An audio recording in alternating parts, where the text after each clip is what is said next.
Teman-teman, ini adalah momen yang kita tunggu-tunggu. Dua pertandingan hidup mati yang akan menentukan nasib Garuda Muda atau Garuda Indonesia di kualifikasi Piala Dunia. Apakah kita siap mengejutkan Asia?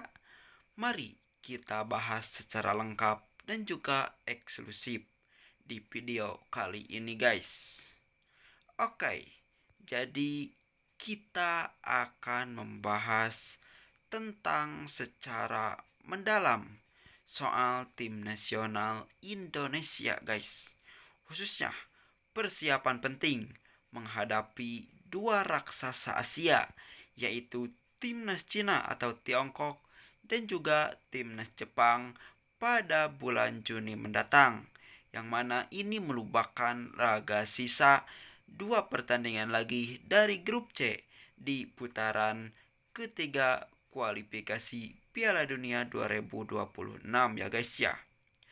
Kita semua tahu guys, ini bukan laga biasa karena pada tanggal 5 Juni nanti timnas Indonesia akan menjamu timnas Cina di kandang sendiri, yaitu di Stadion Gelora Bung Karno. Dan 5 hari setelahnya, tepatnya pada tanggal 10 Juninya, timnas Indonesia atau kita akan terbang ke Osaka yang mana untuk menghadapi timnas Jepang dalam laga terakhir di grup C kualifikasi Piala Dunia 2026 zona Asia ini guys. Akan tetapi dari dua pertandingan itu guys, fokus utama timnas Indonesia tentunya pada laga yang pertama pada tanggal 5 Juni melawan timnas Cina. Mengapa demikian guys? Karena ini merupakan laga yang krusial. Bermain di kandang, kita butuh 3 poin penuh untuk membesar peluang lolos ke babak keempat ya guys ya. Karena kita tahu poin yang sementara diraih oleh timnas Indonesia yaitu 9 poin. Karena timnas Indonesia sendiri butuh 3 poin penuh untuk memperbesar peluang itu. Yang mana jika memang timnas Indonesia bisa menang, akan bertambah poinnya 3 menjadi 12 poin. Dan ini termasuk posisi yang sangat aman untuk menetap ke babak berikutnya menghadapi tim-tim dari grup A dan juga grup B guys. Nah, lalu bagaimana dengan para pemain? Apakah sang pelatih baru Patrick Kluivert akan datang tepat waktu? Jawabannya iya kayaknya guys. Karena seperti yang telah dikonfirmasi oleh Pak Sekjen PSSI yaitu Pak Yunus Nusi, Patrick Kluivert yang direncanakan akan datang sebelum tanggal 26 Mei pada bulan ini guys. Maka daripada itu, tentunya persiapan yang matang pasti akan dilakukan. Setelah Liga 1 berakhir guys pada tanggal 25 Mei, maka keesokan harinya pemanggilan pemain langsung dilakukan. Bahkan nama-nama pemain yang diperkirakan sudah bisa diumumkan paling lambat pada tanggal 20 Mei. Jadi ada waktu yang senggang ya guys ya untuk pemanggilan pemain ini. Yang mana sudah dijadwalkan timnas Indonesia akan mulai TC atau training camp di Bali untuk mempersiapkan laga melawan timnas Cina. Diperkirakan para pemain akan berkumpul di Bali mulai pada tanggal 26 Mei-nya guys. Lalu akan terbang ke Jakarta pada tanggal Juni, yang mana sehari sebelum pertandingan melawan timnas Cina, pemain timnas Indonesia sudah dipastikan terbang ke Jakarta dari Bali guys.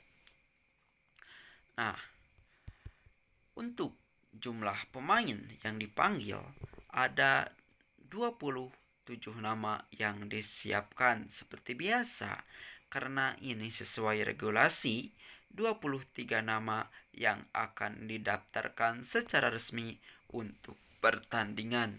Jadi di dalam 27 nama tersebut berarti yang didaftarkan 23, sisanya 4 pemain yang akan menjadi penonton ya guys ya. Nah, siapa sajakah pemain yang akan dipanggil guys? Kita bahas di sini ya. Jadi semua pemain abroad atau yang bermain di luar negeri hampir pasti dipanggil kayaknya ya. Yang mana mulai dari Jaides dari Venezia di Serie A Italia setelah Liga Italia atau Serie A ini berakhir pada tanggal 25 Mei. Selanjutnya, kemungkinan ada Elkan Bagot. Ya, Elkan Bagot kemungkinan akan dipanggil lagi. Ini kemungkinan ya. Terus ada Rafael Setruik, Saint Patinama, dan juga Sandy Walsh guys. Selanjutnya ada Jordi Amat, pemain Johor Darul Ta'zim Malaysia. Ada Asnawi Mangku Alam yang bermain di Thailand. Ada Pratama Arhan yang bermain di Thailand juga. Terus yang dari Belanda ada Tom Haye di klub Almere City. Ada Kelvin Verdonk di klub Nijmegen. Ada Misirgis juga di klub FC20. Ada Eliano Rizers di Pechual dan juga Dion Coles serta yang lainnya. Dari Liga Inggris guys, ada Nathan Joaon ya. Ada juga Ole Romney. Kemungkinan itu akan dipanggil juga. Tadi di Liga Belanda ada Ivar Jenner mungkin yang patut dipanggil juga. Nah, dari Belgia ada Joy Pelupesi ya. Ada juga Joy Pelupesi ya di Liga Belgia. Nah, sementara dari dalam negeri atau di Liga 1 itu sendiri, hampir semua pemain akan kembali bergabung usai kompetisi berakhir. Siapa sajakah mereka? Ada Hernando Ari mungkin, Nadia Argenwanata, dan juga Sahrul Trisna di posisi kiper. Back-back lokal yang tampil konsisten musim ini juga pasti akan dipanggil. Dan dua nama yang hampir pasti kembali dipanggil karena grafik performa mereka meningkat drastis, yaitu Yakob Sayuri dan juga Ege Maulana Fikri. Nah, untuk posisi kiper ada Emil Audero juga yang diharapkan bisa bergabung walaupun masih bertanding di Serie B Italia. Dan jangan lupakan nama Martin Paes, kiper naturalisasi yang juga masuk radar. Jadi, siapa yang akan gugur dari 27 menjadi 23 pemain itu akan sangat tergantung pada kebutuhan strategi pelatih dan kondisi fisik terakhir pemain. Namun guys, yang paling penting adalah apakah kita siap secara mental dan teknis untuk menantang timnas Cina dan Jepang?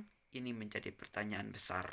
Dengan kekuatan penuh, dukungan supporter, dan kerja keras dari tim pelatih, kita percaya Garuda bisa terbang tinggi. Nah, itulah guys untuk update lengkap kali ini soal persiapan timnas Indonesia yang akan menghadapi lawan penting atau laga penting melawan timnas Cina pada tanggal 5 Juni dan juga melawan timnas Jepang 5 hari setelahnya yaitu tanggal 10 Juni. Kalau kalian optimis guys, Garuda bisa lolos ke babak berikutnya. Tulis di komentar Garuda lolos guys. Oke guys, mungkin itu yang dapat disampaikan kali ini ya guys ya. Jangan lupa untuk like, subscribe, dan juga nyalakan loncengnya supaya gak ketinggalan update-update seputar timnas Indonesia dan juga dunia sepak bola Indonesia di channel Update News ini guys ya. Oke guys, sampai jumpa di video berikutnya ya guys ya. Merdeka Garuda di dadaku. Indonesia bisa, pasti lolos Piala Dunia guys. Oke guys, itu saja. Bye bye.